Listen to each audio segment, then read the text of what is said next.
সামনে একটা জাতীয় সংসদ নির্বাচন হতে যাচ্ছে এবং সেই নির্বাচনে বিএনপি যেহেতু স্বাধীনতার পক্ষের শক্তি এবং যারা আপনারা বিচার বিশ্লেষণ আপনারা করেন, তাহলে ভোটটা যেহেতু স্বাধীনতা বিরোধী চক্রের সাথে লড়াই হচ্ছে, এই জন্যে আপনাদের ভোটটা আমরা আশা করতে পারি, যেহেতু আমরা স্বাধীনতার পক্ষের শক্তি।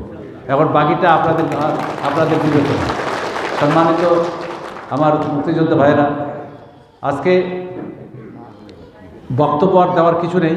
আমি মাঠ পর্যায়ে ঘুরে যে মুক্তিযোদ্ধা ভাইরা আমাদের বলতে পারবেন না যে এমন কোনো খারাপ আচরণ আপনারা আমার কাছ থেকে পেয়েছেন। আমি কিন্তু সচরাচর মানুষের সাথে ভালো ব্যবহারই করি, সচরাচর।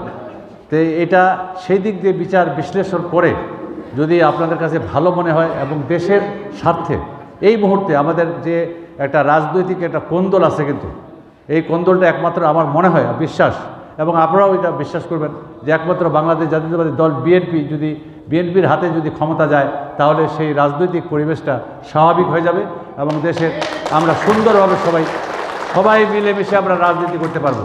কারণ অতীতে যে রাজনীতি হয়েছে সেই রাজনীতিকে আমরা ঘৃণা করি।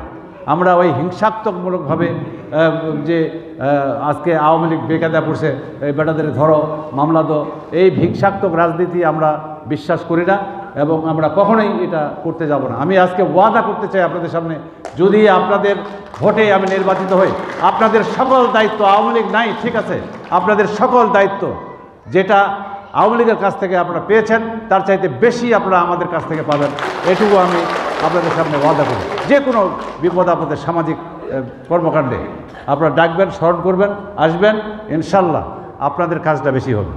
যাক।